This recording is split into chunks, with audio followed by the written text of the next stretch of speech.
হৰি নাম ৰসে বৈকুণ্ঠ প্ৰকাশে হৰি নাম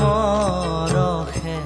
বৈকুণ্ঠ প্ৰকাশে প্ৰেম অমৃতৰ নদী শ্ৰীমন্ত শংকৰে পাৰ ভাঙি দিলে শ্ৰীমন্ত শংকৰে পাৰ ভাঙি দিলে বহে ব্ৰহ্মাণ্ড কভে